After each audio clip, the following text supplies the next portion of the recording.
ये आकाशवाणी रायपुर है। प्रादेशिक समाचार बुलेटिन के साथ मैं अभिलाषा शुक्ला।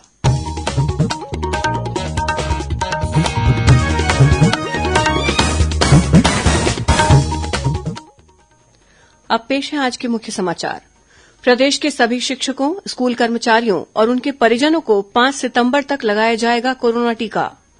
केंद्रीय शिक्षा मंत्री और केंद्रीय खेल मंत्री ने देश की सबसे बड़ी क्विज प्रतियोगिता फिट इंडिया क्विज की शुरुआत की। बीजापुर जिले में माओवादियों द्वारा किए गए बारूदी विस्फोट में सीआरपीएफ का एक जवान घायल। और प्रदेश में अगले 24 घंटों के दौरान कुछ स्थानों पर हल्की से मध्यम बारिश होने अथवा गरज चमक के साथ छींटे पड़ने की संभावना।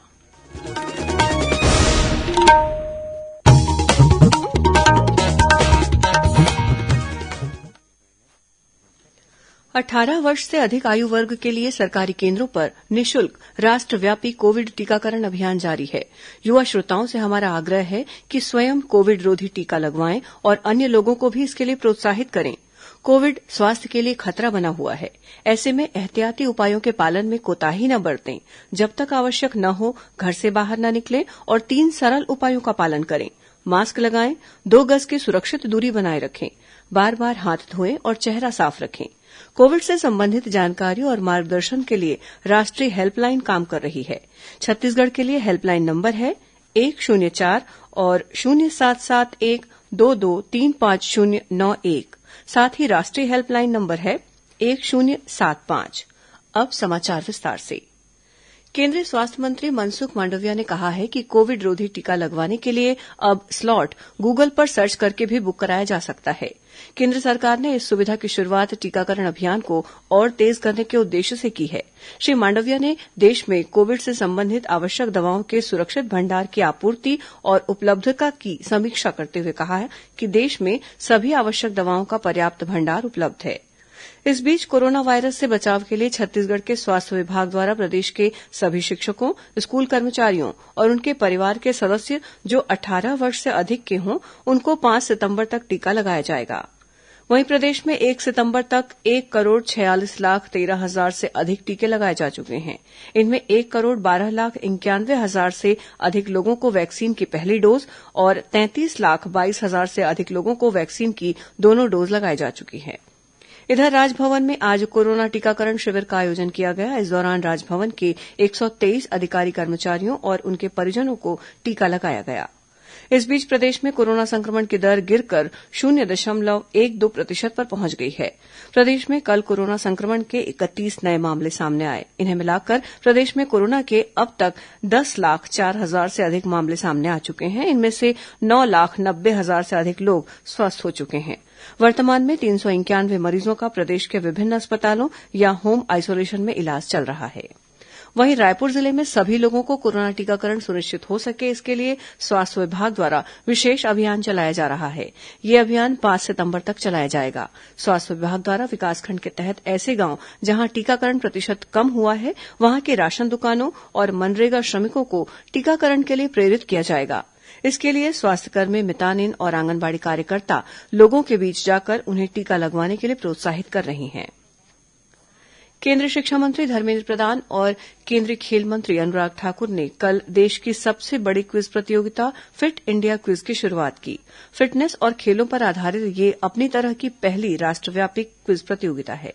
इसका उद्देश्य छात्रों को शारीरिक और मानसिक रूप से फिट बनाए रखना है। श्री ठाकुर ने कहा कि इस पहल से स्कूल के छात्रों को अपना ज्ञान और फिटनेस प्रदर्शित करने का एक बेहतर मंच मिलेगा। उन्होंने कहा कि फिट इंडिया क्विज के लिए पंजीकरण की प्रक्रिया 30 सितंबर तक जारी रहेगी। कोई भी विद्यालय इसके लिए खुद को पंजीकृत करा सकता है। इस क्विज प्रतियोगिता की इनामी राशि 3,25,00,000 रुपए है। शिक्षा मंत्री श्री प्रधान ने कहा कि देश भर के 10 लाख से ज्यादा विद्यालयों के इस क्विज प्रतियोगिता में भाग लेने की उम्मीद है। मुख्यमंत्री भूपेश बघेल की गौरेला पेण्ड्रा मरवाही जिले में बंद आश्रम छात्रावास को खोलने की घोषणा पर अमल शुरू हो गया है। इसी कड़ी में गौरेला के ज्योतिपुर स्थित कमला नेहरू प्री मैट्रिक आदिवासी छात्रावास आज से फिर शुरू हो गया है। जिले के सुदूर अंचलों में स्कूलों के साथ अब आश्रम छात्रावास खुलने से गांवों के छात्र छात्राओं को जल्द ही अपने स्कूलों में पढ़ाई करने का अवसर मिल सकेगा। स्वतंत्रता की 75वीं वर्षगांठ मनाने के लिए आजादी के अमृत महोत्सव के अंतर्गत केंद्रीय आयुष मंत्री सर्बानंद सोनोवाल ने कल शाम नई दिल्ली में योग ब्रेक मोबाइल ऐप का शुभारंभ किया। 5 मिनट के इस योग ब्रेक प्रोटोकॉल में उपयोगी योगासन शामिल किए गए हैं जो कार्यस्थल पर तनाव से मुक्ति दिलाने, ताजगी महसूस करने और कार्य पर फिर से ध्यान केंद्रित करने में मदद करेगा। इस अवसर पर आयुष मंत्री ने कहा कि कॉर्पोरेट व्यवसायियों और अन्य कार्मिकों को अक्सर अपने काम की वजह से तनाव महसूस होता है। कामकाजी लोगों की समस्याओं को ध्यान में रखकर वाइब्रेक ऐप विकसित किया गया है जो उन्हें कार्यस्थल पर कुछ राहत प्रदान करेगा। गौरतलब है कि आजादी का अमृत महोत्सव श्रृंखला के अंतर्गत भारत सरकार स्वतंत्रता की 75वीं वर्षगांठ मनाने के लिए अनेक कार्यक्रमों का आयोजन कर रही है।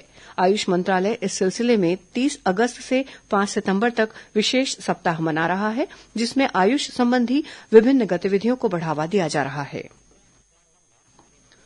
छत्तीसगढ़ यूनिसेफ के प्रमुख जॉब जकारिया ने कहा है कि कुपोषण भारत की सबसे बड़ी चुनौती है। पत्र सूचना कार्यालय रायपुर और रीजनल आउटरीच ब्यूरो के संयुक्त तत्वावधान में आज राष्ट्रीय पोषण माह विषय पर आयोजित वेबिनार में उन्होंने बताया कि भारत में हर साल करीब 9 लाख बच्चों की मृत्यु हो जाती है। इनमें से करीब 6 लाख बच्चों की मौत कुपोषण की वजह से होती है। श्री जकारिया ने कहा कि स्तनपान, ऊपरी आहार, माता के पोषण में सुधार, बच्चों का पूर्ण टीकाकरण, बच्चों को होने वाली बीमारियों को रोककर और बाल विवाह की रोकथाम के साथ महिला सशक्तिकरण पर सुधार कर कुपोषण को रोका जा सकता है। वेबिनार को संबोधित करते हुए डॉक्टर प्रतिभा वाजपेयी ने कहा कि कुपोषण किस तरह से होता है इसकी जानकारी होना बहुत जरूरी है। उन्होंने कहा कि पर्याप्त संतुलित आहार के जरिए कुपोषण को रोका जा सकता है। इस अवसर पर ज्योति तिवारी ने कहा कि सही समय पर आहार नहीं मिलने से कुपोषण होता है, इसलिए कुपोषण रोकने के लिए बच्चों को समय पर संतुलित आहार देना उचित है। इस मौके पर पत्र सूचना कार्यालय के अपर महानिदेशक अभिषेक दयाल ने बताया कि 7 सितंबर तक पोषण वाटिका के रूप में पौधरोपण कार्यक्रम चलाया जाएगा। वहीं 8 से 15 सितंबर तक पोषण के लिए योग और आयुष कार्यक्रम का आयोजन किया जाएगा। 16 से 23 सितंबर तक अधिक जिम्मेदारी वाले जिलों के आंगनबाड़ी लाभार्थियों को क्षेत्रीय पोषण किट का वितरण और 24 से 30 सितंबर तक एसएएम के बच्चों की पहचान तथा पौष्टिक भोजन का वितरण किया जाएगा। प्रादेशिक समाचार आप आकाशवाणी रायपुर से सुन रहे हैं और अब आगे बढ़ते हैं बाकी के समाचारों की ओर। केंद्रीय स्वास्थ्य मंत्रालय ने प्रदेश के एक सामुदायिक स्वास्थ्य केंद्र और 4 प्राथमिक स्वास्थ्य केंद्रों को राष्ट्रीय गुणवत्ता आश्वासन मानक प्रमाण पत्र प्रदान किया है।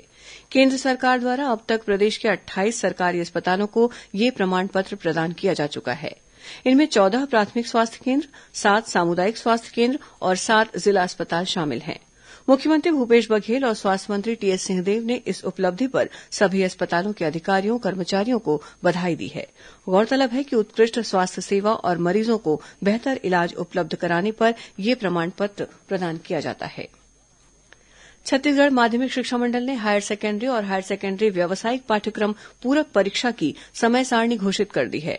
हायर सेकेंडरी की पूरक परीक्षा 17 से 30 सितंबर तक और हायर सेकेंडरी व्यावसायिक पाठ्यक्रम की पूरक परीक्षा 17 से 29 सितंबर तक आयोजित की जाएगी। परीक्षा का समय सुबह 8:30 बजे से 11:30 बजे तक निर्धारित किया गया है। बीजापुर जिले में माओवादियों द्वारा किए गए बारूदी विस्फोट में सीआरपीएफ का एक जवान घायल हो गया है। मिली जानकारी के अनुसार केंद्रीय रिजर्व पुलिस बल सीआरपीएफ का दल रोड ओपनिंग के लिए निकला था। इस दौरान आवापल्ली बासागुड़ा मार्ग पर तिम्मापुर के पास हुए आईईडी विस्फोट में एक जवान घायल हो गया, जिसे प्राथमिक उपचार के बाद रायपुर रेफर किया गया है। आजादी के अमृत महोत्सव के तहत प्रादेशिक समाचार एकांश आकाशवाणी रायपुर द्वारा 6 अगस्त से एक प्रश्नोत्तरी कार्यक्रम शुरू किया गया है। इसके तहत छत्तीसगढ़ में स्वाधीनता संग्राम के दौरान हुई घटनाओं के अलावा राज्य के स्वाधीनता सेनानियों और समाज सुधारकों से संबंधित प्रश्न पूछे जा रहे हैं। इस प्रश्नोत्तरी कार्यक्रम के तहत कल आकाशवाणी रायपुर से प्रसारित होने वाले छत्तीसगढ़ी और हिन्दी बुलेटिन में प्रश्न पूछे जाएंगे। इन दोनों समाचार बुलेटिनों में पूछे जाने वाले प्रश्न के आधार पर सबसे पहले सही जवाब देने वाले एक विजेता का चयन किया जाएगा।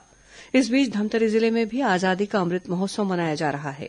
इसके तहत विभिन्न स्कूलों में मनरेगा श्रमिकों के अधिकार पर केंद्रित पेंटिंग प्रतियोगिताएं आयोजित की जा रही हैं।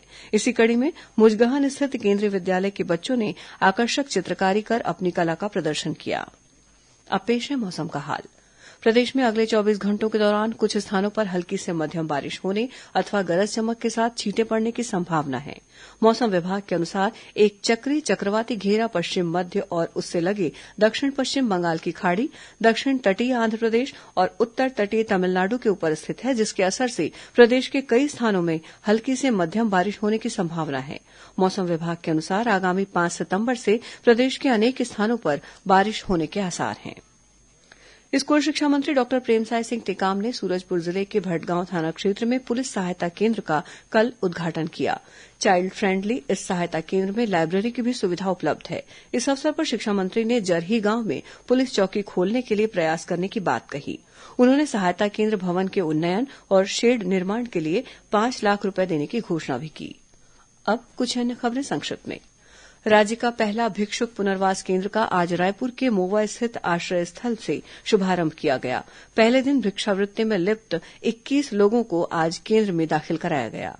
और जिला रोजगार और स्वरोजगार मार्गदर्शन केन्द्र रायपुर द्वारा कल नवा रायपुर में सुबह 11 बजे से प्लेसमेंट कैंप का आयोजन किया जाएगा। अंत में मुख्य समाचार एक बार फिर। प्रदेश के सभी स्कूलों, स्कूल कर्मचारियों और उनके परिजनों को 5 सितंबर तक लगाया जाएगा कोरोना टीका।